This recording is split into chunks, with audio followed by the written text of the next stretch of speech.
العالمين والعاقبة للمتقين والصلاة والسلام على سيد الأنبياء والمرسلين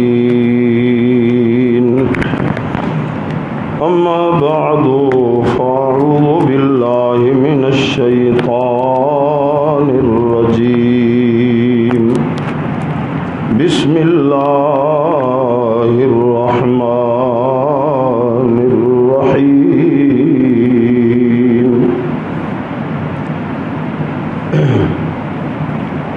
وسيعلم الذين ظلموا أي منقلب ينقلبون صدق الله خالقنا العظيم وصدق رسوله النبي الكريم والحمد لله رب العالمین۔ حمد بے حد مر خدائے پاک را، آنکھ ایمانداد مشت خاک را، عیدگاہ ماں غریباں کوئے تو جملہ محبوباں فدا بروئے تو انبیاء حیران ز حسن خوئے تو ہر ملک قربان ز حسن روئے تو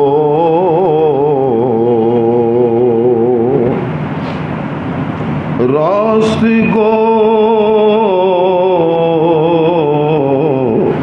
اے آفتاب جملہ نور، راست گو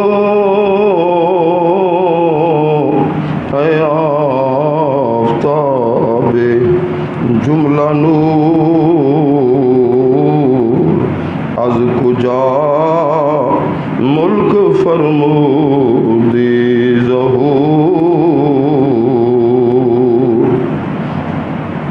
ہری ہے شاخ تمنا بھی جلی تو نہیں، عشق کی آگ ہے دل میں لگی ابھی بجھی تو نہیں،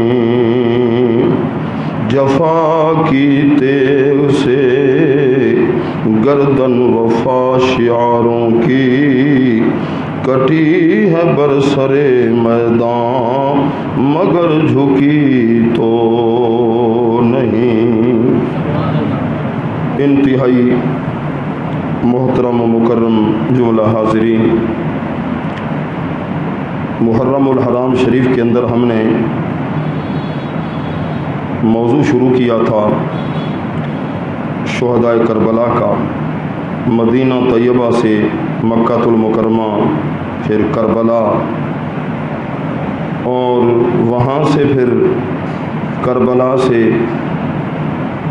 وہ قافلہ اہل بیت کا، آپ کے غلاموں کا، ان کے غلاموں کا کس طرح وہ کوفے آیا، پھر کوفہ سے دمشق سے پھر واپس کربلا، اور پھر کربلا سے مدینہ طیبہ پہنچا۔ تو بقیہ حصہ تھا جو آج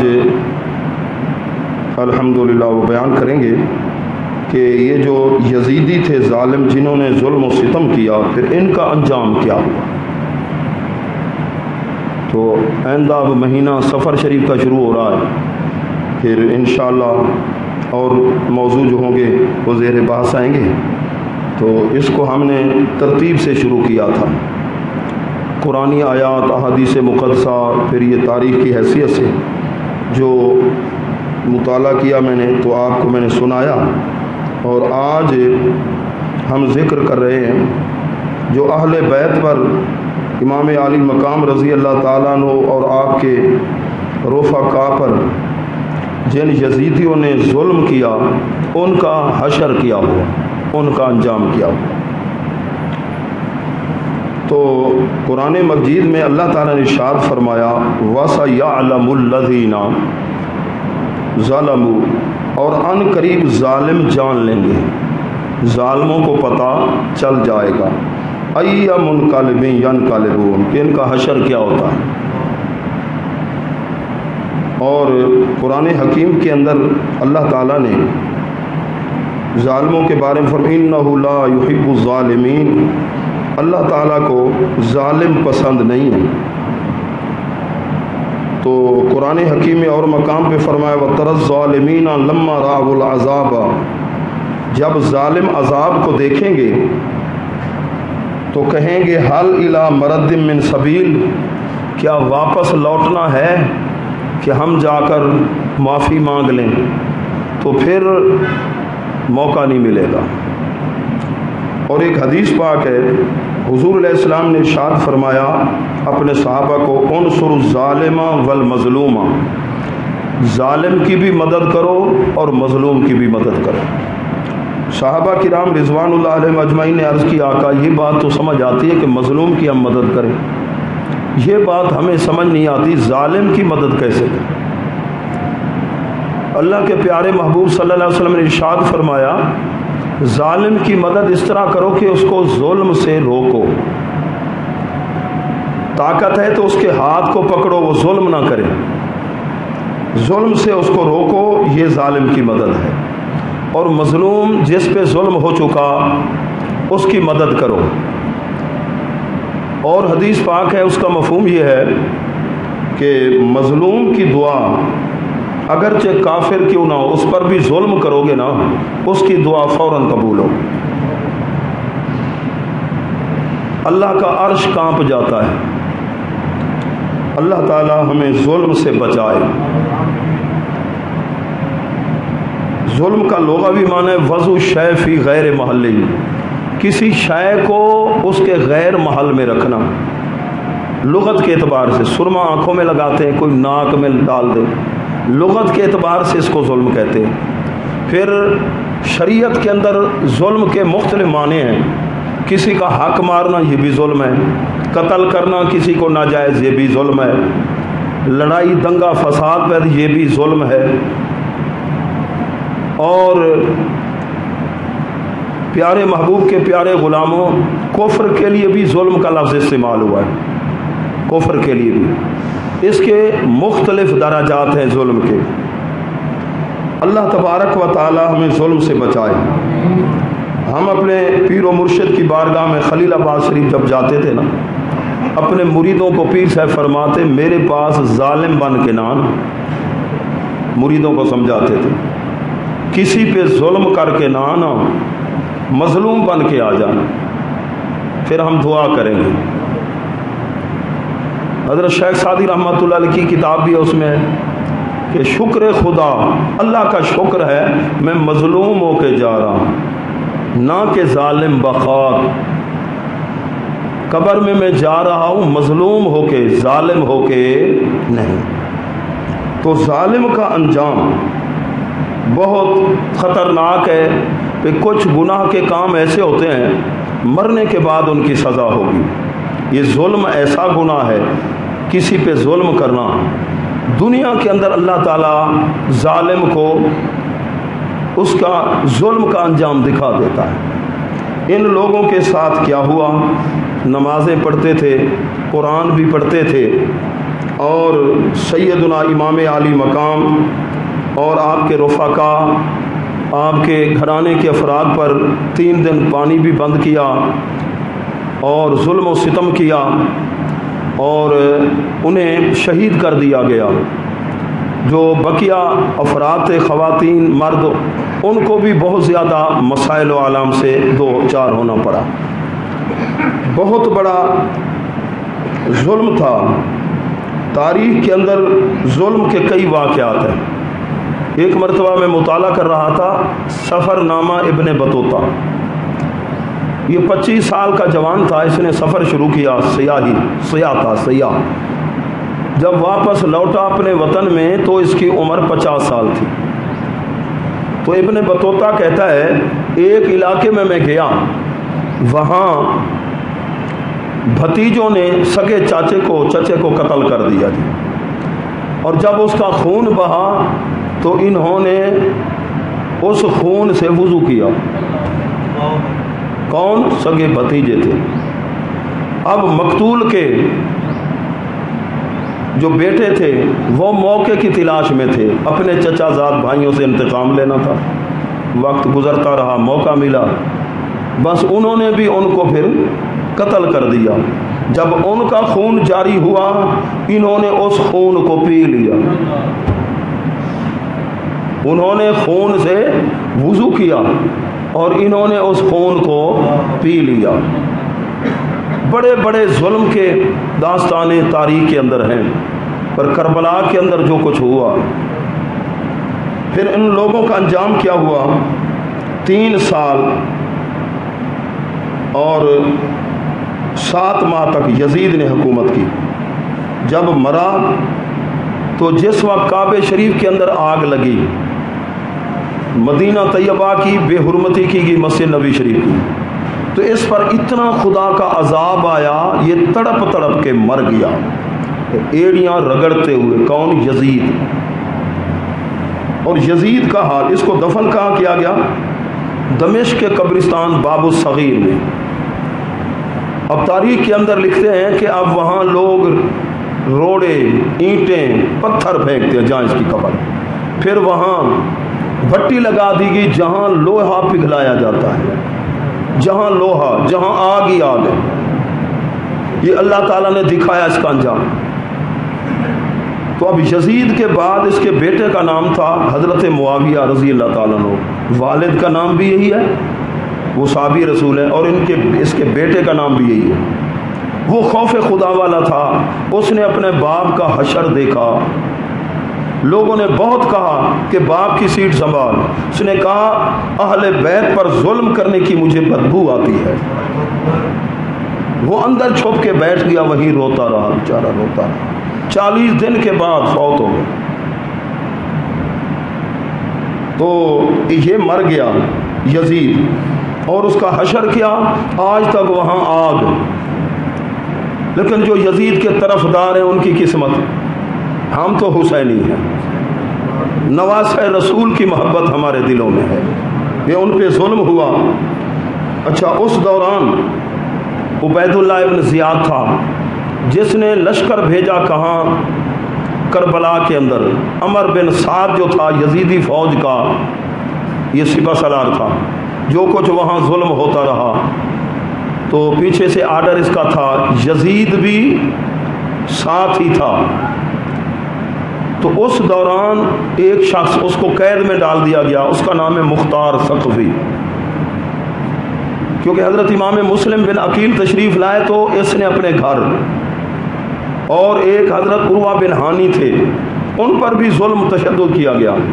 جتنا یہ واقعہ کربلا پیش آیا، امام مسلم بن عقیل رضی اللہ عنہ کی شہادت سے لے کر 10 محرم تک، اس وقت تک مختار ثقفی کا نام ہی نہیں ملتا، وہ کہاں گیا؟ اس کو جیل میں بند کر دیا گیا کہ اہل بیت کے ساتھ اس کی محبت ہے۔ تو جس وقت یہ واقعہ کربلا پیش آ گیا، حضرت عبداللہ بن عمر رضی اللہ تعالیٰ عنہ صحابی رسول کے پاس پیغام بھیجا مختار ثقفی نے، یزید ابھی زندہ تھا، کہ میرے لیے خط لکھ دو یزید کو کہ مجھے رہائی دے دے۔ حضرت عبداللہ بن عمر رضی اللہ تعالیٰ عنہ خط لکھا تھا یزید کو کہ مختار ثقفی کو رہائی دے دے۔ اس نے حالات باہر ادھر ادھر دیکھے، فوراً اس نے آرڈر جاری کیا، ابن زیاد کو کہا کہ اس کو رہائی دے دے، اس کو رہا کر دیا گیا۔ اب یہ رہا ہوا، اور اس کے بعد یزید مر گیا کچھ عرصے کے بعد، اور آہستہ آہستہ اس نے شام پر، مصر پر اور علاقوں پر اس کی حکومت آ گئی، اس کو عہدہ دیا گیا، اس نے قبضہ کیا۔ تو جس وقت طاقت اس کے پاس آئی، فوجی طاقت، پولیس کی طاقت، افرادی قوت اس کے پاس آ گئی، تو اب اس نے کہا کہ اب میں انتقام ان سے لوں گا جنہوں نے اہل بیت پہ ظلم کیا، چن چن کر ایک ایک سے بدلہ لوں گا۔ اب اس وقت ابن زیاد بھی موجود تھا، اس کے پاس 22,000 فوج تھی موصل کے علاقے میں، وہاں وہ موجود تھا، اور اسی طرح ابن سعد بھی موجود تھا۔ تو اس نے اپنے فوجیوں کو اور پولیس والوں کو منتخب کیا، ان ظالموں کو تلاش کرو۔ تاریخ کے اندر آتا ہے جو نواس رسول پہ ظلم ہوا تو حاطف غیبی سے ندائی 70,000 بدبختوں کو قتل کیا جائے گا، 70,000 کو انتقام میں۔ اب ان کو تلاش کیا گیا جنہوں نے خاندان نبوت پہ ظلم و ستم کیا، وہ کل 32 افراد تھے، 32، ان میں شمر بھی تھا، ابن سعد بھی تھا، جنہوں نے ڈائریکٹ نواس رسول، آپ کے نور نظر، آپ کے بھتیجوں، آپ کے بھائی، ان پہ ظلم کیا۔ ان کی لسٹ الگ تیار ہوگی، وہ 32 تھے، 220 اور یزیدی تھے جنہوں نے یہ سارا ظلم و ستم کیا اور ان کو شہید کر دیا گیا۔ ان سب افراد کو تلاش کیا گیا۔ جس وقت ابن سعد، عمر بن سعد، جس کے کمان کے اندر فوج تھی، کہاں؟ کربلا کے اندر، اس کے بیٹے کو گرفتار کیا گیا۔ اس کے بیٹے سے مختار سقفی نے پوچھا تیرا باپ کہاں ہے؟ اس نے کہا اندر وہ چھپ کے بیٹھا ہے۔ اس نے کہا، اس کو لالچ دیا گیا یزید کی طرف سے تجھے رے کے علاقے کی حکومت دیں گے اور ان سب کو ختم کر دو۔ رے کی یہ حکومت ایسا نشہ ہے، کرسی کا نشہ ایسا ہے، عہدے کا نشہ ایسا ہے، جب کوئی عہدے پہ آ جائے، کرسی پہ بیٹھا ہو، الا ماشاء اللہ جن کے دل میں خوف خدا ہے، ورنہ بہت ظلم کراتے ہیں، قتل و غارت، چوری بھی، ڈاکے بھی، یہ بڑے بڑے لوگ بہت ظلم و ستم۔ تاریخ الخلفاء عربی میں ہے، اردو کے اندر ترجمہ بھی ہے، پڑھیں۔ اموی جو بادشاہ تھے، عباسی بادشاہ، انہوں نے کتنے ظلم و ستم کرائے، ایک ایک نے کتنے آدمیوں کو قتل کرایا۔ بڑی بڑی مقتدر شخصیات، امام اعظم ابو حنیفہ رحمۃ اللہ علیہ جیسے، ان کو بھی کوڑے مروائے گئے۔ منصور بادشاہ تھا، اور یہ وہ ہمارے امام ہیں جنہوں نے 7,000 ختم قرآن کا جیل کی اس کوٹھڑی میں کیا جہاں آپ کو کوڑے لگتے ہیں۔ امام احمد بن حنبل رحمۃ اللہ علیہ، جن کے سینے میں 10 لاکھ حدیثوں کا نور تھا، 10 لاکھ حدیثوں، کوڑے مارتے رہے۔ یہ کوڑے مروانے والا کون تھا؟ بادشاہ تھا، اور اس کے ساتھ اس کے چیلے تھے، خوش آمدی تھے۔ کوڑے جب لگتے تھے کئی کئی میلوں تک آواز جاتی تھی، آپ نے صبر کیا، کوڑے کھا کھا کر اس دنیا سے چلے گئے، اور جب آپ کا وصال ہوا 20,000 عیسائی یہودی کلمہ پڑھ کے مسلمان ہو گئے تھے۔ واہ واہ سبحان اللہ۔ کوہ استقامت کا پہاڑ ثابت ہوا عالم دین، کوڑے لگتے رہے، جو شریعت کا مسئلہ بتایا تھا اسی پہ قائم رہے۔ اب تو بکاؤ مال ہو گئے نا مسلمان، تھوڑا سا کوئی نوٹ دکھا دے، شریعت کا مسئلہ ہی، ہاں، مسئلہ کی پرواہ نہیں ہے، عقیدے کی پرواہ نہیں ہے۔ یہ وہ حضرات ہیں جن کی وجہ سے ہمارے ایمان بچے ہوئے ہیں۔ یا پھر قاضی موسیٰ، بہت بڑے علامہ تھے، اس دور کے اندر اس شہر کا حاکم تھا، اس نے کہا صبح کی اذان کے ساتھ تم پڑھایا کرو علی ولی اللہ۔ یہ سنی عالم دین تھے، انہوں نے کہا ہم اس کو جائز ہی نہیں سمجھتے، اذان وہی جو اللہ کے پیارے محبوب نے اذان پڑھوائی ہے، نہ اماموں سے ثابت ہے۔ اس نے بغاوت کا الزام لگا کے حضرت کو شہید کرا دیا، حضرت قاضی موسیٰ رحمۃ اللہ علیہ کو، اور پھر اتنا ظلم کیا، ان کی لاش کو ہاتھی کی دم کے ساتھ باندھ کر شہر کا چکر لگوایا گیا۔ اگر بادشاہ کی کوئی ہاں میں ہاں نہیں ملائے گا اس کا انجام یہ ہوگا۔ اور ان کا گھر بھی اسی شہر میں تھا، ان کے گھر کے دروازے سے جب سامنے لاش آئی نا، بوڑھی ماں آئی باہر، اپنے بیٹے عالم دین اور مفتی کی لاش کو دیکھا جو ہاتھی کی دم کے ساتھ بندھی ہوئی تھی۔ جب انہوں نے اتار کر نیچے رکھی، مائی صاحبہ نے، اس خاتون نے اپنے بیٹے کی لاش کو دیکھا، اپنی چادر سے لاش کو ڈھانپ دیا اور اللہ کے حضور رو کے عرض کرنے لگی، مولا میں تیری رضا پہ راضی ہوں، تو نے میرے بیٹے کو جو علم دیا تھا میرے بیٹے نے عمل کر کے دکھایا۔ کوہ استقامت، جن لوگوں کی برکتوں سے ہمارے ایمان بچے ہوئے، پیارے محبوب کے پیارے غلاموں، ان کو تلاش کیا گیا۔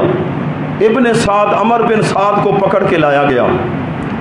عمر بن سعد کو پکڑ کے جب لایا گیا تو مختار ثقفی نے کہا، ظالم تو ہی ہے نا جو امام عالی مقام کی آنکھوں کے سامنے تو نے ان کے 18 سالے نوجوان امام علی اکبر جن کی صورت پیارے محبوب سے ملتی تھی، جن کے چہرے پاک کا حسن پیارے محبوب صلی اللہ علیہ وسلم سے ملتا تھا، 18 سالہ جوان، ان کے بیٹے کو تو نے ان کی آنکھوں کے سامنے ذبح کرا دیا، تو وہی ظالم ہے نا؟ اب تو کھڑا ہو جا، تیرے بیٹے کے ساتھ کیا سلوک ہوتا ہے؟ حکم دیا مختار ثقفی نے جلاد کو، تو ابن سعد کی آنکھوں کے سامنے اس کے بیٹے کے 2 ٹکڑے کر دیے گئے، دیکھ انجام۔ اور پھر اس کو لٹکایا گیا کہ تیرا حشر کیا ہوتا ہے، لٹکا کے اس کے ہاتھ کاٹے گئے، پاؤں کاٹے گئے، اور ایسے ہی آہستہ آہستہ سارے اعضاء، سر کو الگ اتارا گیا، پھر آگ کے اندر جلا دیا گیا۔ وَسَيَعْلَمُ الَّذِينَ ظَلَمُوا، ان قریب دیکھیں گے ظالم، أَيَّ مُنْقَلِبٍ يَنْقَلِبُونَ، ہڈی کو اندر نگل لینا آسان ہے لیکن اندر اثر تو پھر جس نے بھی کسی پہ ظلم کیا ہے پھر ظلم کا انجام وہ ضرور دیکھے گا۔ پیارے محبوب کے پیارے غلاموں، تو آج جو ہے یہ واقعہ کربلا سے متعلق یہ آخری اس موضوع کا حصہ ہے، توجہ فرمائیں۔ پھر کیا ہوا؟ اب موصل کے علاقے میں 22,000 کے قریب فوجی طاقت تھی، کس کے پاس؟ عبید اللہ ابن زیاد ظالم کے پاس۔ مختار ثقفی نے اپنی فوج بھیجی، تعداد کچھ کم تھی، اور سپالہ سالار مقرر کیا کہ اس سے مقابلہ کرو۔ لڑائی ہوئی گھمسان کی، ادھر سے بھی مارے گئے، ادھر سے بھی شہید ہوئے، لڑائی ہوتی رہی، آخر اس کو پکڑ لیا گیا، ابن زیاد کو، ابن زیاد کے سر کو قلم کر دیا گیا، سر کو اٹھا لیا گیا اور جسم کے ٹکڑے ٹکڑے کر کے اس کو نظر آتش کر دیا گیا۔ یہ جو 32 افراد تھے، ان میں کچھ تو ایسے ظالم تھے، ایسی بیماری لگی کہ پیچھے کیا ہے گرمی اور آگے سردی، ایسی بھی بیماری بعض کو لگی تھی، تو ادھر گرمی ہے تو ٹھنڈا کی ضرورت اور ادھر سردی ہے تو آگ کی ضرورت، ایسے بھی تھے۔ اور 32 جو ہے ان سروں کو اکٹھا کیا گیا، ان ظالموں کے سروں کو اکٹھا کر کے نا پھر مختار ثقفی نے یہ سر بھیجے تھے مولا علی کے بیٹے کے پاس، حضرت محمد بن حنفیہ، اور تاریخ کے اندر ہے سیدنا امام زین العابدین کے پاس، کہ ہم نے ان ظالموں سے بدلہ لے لیا ہے۔ جب آپ نے ان ظالموں کے سر دیکھے تو سجدہ شکر ادا کیا، میرے مالک تو نے ان ظالموں کو کیفر کردار تک پہنچا دیا۔ اور اس کے علاوہ 220 جو تھے، مختار ثقفی کی فوج تلاش کرتی رہی، جہاں جہاں ملے ان کے بازوؤں کو کاٹا گیا اور ان کے پاؤں کو کاٹا گیا، کئی مقابلے میں مارے گئے اور پھر آگ کے اندر جلا دیا گیا۔ یہ 32 جو تھے ان ظالموں کو نظر آتش کر دیا گیا، تاکہ قیامت تک آنے والے لوگوں کو پتہ چلے جو ظلم کرتا ہے اہل بیت پر پھر اس کا انجام کیا ہوتا ہے، جو ان کا ساتھ دیتا ہے اس کا انجام کیا ہوتا ہے۔ اور یہ لالچ کے اندر آ گئے تھے عہدے کی وجہ سے، دنیا داری اور حکومت کی وجہ سے، تجھے فلاں شہر کی حکومت دیں گے، تجھے وہاں یہ عہدہ ملے گا۔ جس طرح آج کل انسان عہدے کی وجہ سے اندھا ہو جاتا ہے، پیسے کی وجہ سے اندھا ہو جاتا ہے، اسے یہ خیال نہیں رہتا یہ کرسی آنی جانی ہے، یہ وزارت آنی جانی ہے، اور اس کے بعد پھر حشر کیا ہوگا اپنی آنکھوں کے سامنے آپ دیکھ رہے ہیں۔ خوف خدا والے لوگ، ایک مائی صاحبہ نے سنایا حضرت عمر بن عبدالعزیز رحمۃ اللہ علیہ کو رات میں نے خواب دیکھا، یہ جی عباسی اموی خلیفے جو تھے بادشاہ پل صراط سے گزر رہے ہیں باری باری، جو گزرتا ہے دھڑام سے نیچے دوزخ میں، نیچے آگ ہوگی نا، جو بھی گزرتا ہے دھڑام سے۔ آپ سن رہے ایسے کانپ رہے تھے، پھر کہتی ہے جناب آپ کی باری آئی، آپ کی چیخ نکل گئی۔ حضرت عمر بن عبدالعزیز جنہیں عمر ثانی کہتے ہیں، آپ کی دستار جا گری، ایسے آپ رونے لگے تو مائی صاحبہ کہتی ہے آپ بجلی کی طرح گزر گئے۔ 2 سال کچھ عرصہ حکومت کی ہے، اور ایسی حکومت تھی عدل و انصاف کہ ملک کے اندر کوئی زکوٰۃ لینے کا حقدار ہی نہیں رہا۔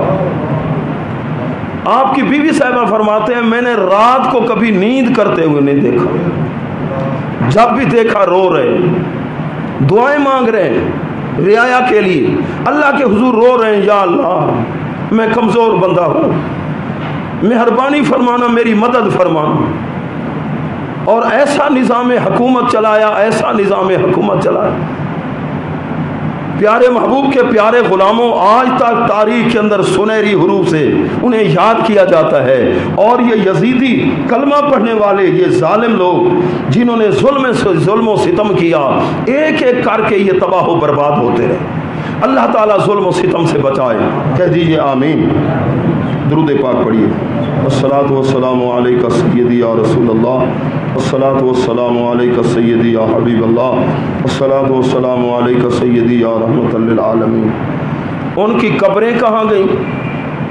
ان یزیدیوں کی لوگ دور دور سے کربلا حاضری دیتے ہیں جا کر، سیدنا امام علی مقام کی بارگاہ، آپ کے بیٹوں کی بارگاہ میں سیدنا امام مسلم بن عقیل، حضرت عباس علمدار جن کے بازو قلم کیے گئے، ان کے مزارات محفوظ ہیں، یزیدیوں کی قبریں کہاں گئی؟ یہ بھی تو کلمہ تو پڑھتے تھے نا، قبروں کے نشان ہی مٹ گئے۔ پتہ چلا جو ظالم ہو، مسلمانوں پہ ظلم کرے، اہل بیت پہ ظلم کرے، وہ اتنا مٹا دیتا ہے اللہ، اس کی قبر کا نام و نشان ہی نہیں رہتا۔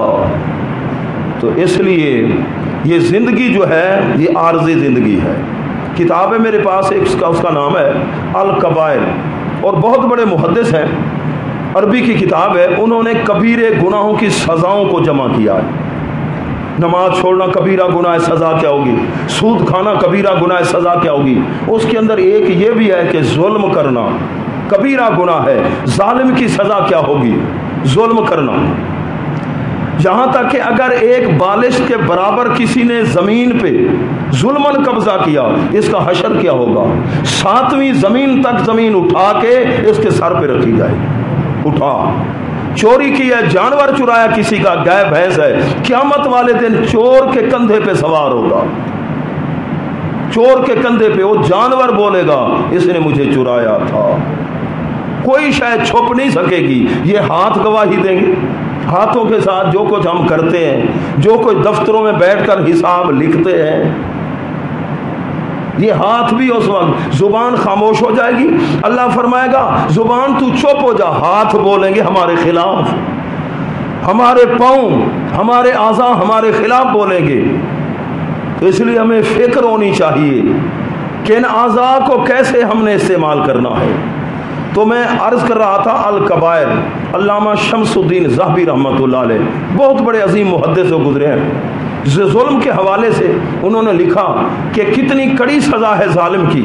وہ فرماتے ہیں کہ ایک بوڑھا آدمی مچھلی لا رہا تھا، خوش ہو کے آ رہا تھا، اپنے بچوں کو آج مچھلی کھلاؤں گا، آگے وہ باش نوجوان ظالم بیٹھا تھا جس کا یارانہ دوستی بڑے بڑے عمراء اور ظالموں کے ساتھ تھی۔ اس نے اس بابا جی کو کہا مچھلی مجھے دے دے، اس نے کہا بھائی میں اپنے بچوں کے لے جا رہا ہوں، غریب آدمی ہوں۔ اس نے اس کو ایک دو تمانچے بھی لگا دیے اور گریبان بھی ایسے پکڑ کے اس کو کھینچا اور مچھلی چھین لی۔ وہ بیچارہ پریشان ہو کے نا چلا گیا، رو کے ایسے آسمان کی طرف عرض کی مولا میں تو اس سے لڑ نہیں سکتا، تیری بارگاہ میں عرض کرتا ہوں، مالک ہے تو۔ وہ چلا گیا۔ یہ ظالم مچھلی کو اٹھا کے، امام ذہبی لکھتے ہیں، عظیم محدث ہیں، الکبائر کے اندر، مچھلی کو یہ اٹھا کر گھر لایا۔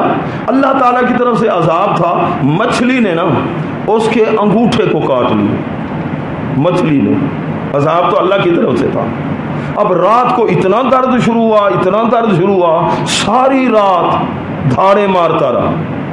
صبح جی گیا معالج کے پاس، اس نے جس وقت دیکھا، اس نے کہا بھائی انگوٹھا کاٹنا پڑے گا۔ انگوٹھا کٹ گیا۔ دوسری رات آئی، درد نہیں رکا، انگوٹھا کٹ گیا، مرہم یا دوائی وغیرہ بھی لگائی گئی، لیکن درد نہیں رکا، درد آگے چلتا رہا۔ پھر بھی روتا رہا دھاڑے مار کے۔ پھر اور معالج کے اس نے کہا بھئی اب تو کلائی سے بازو کٹے گا۔ کلائی سے بازو کاٹ دیا گیا، درد رکا، یہاں تک کہ تیسرا مرحلہ کونی سے بازو کاٹ دیا گیا، درد رکا، روتا ہے کراہتا ہے، درد اتنا ہے۔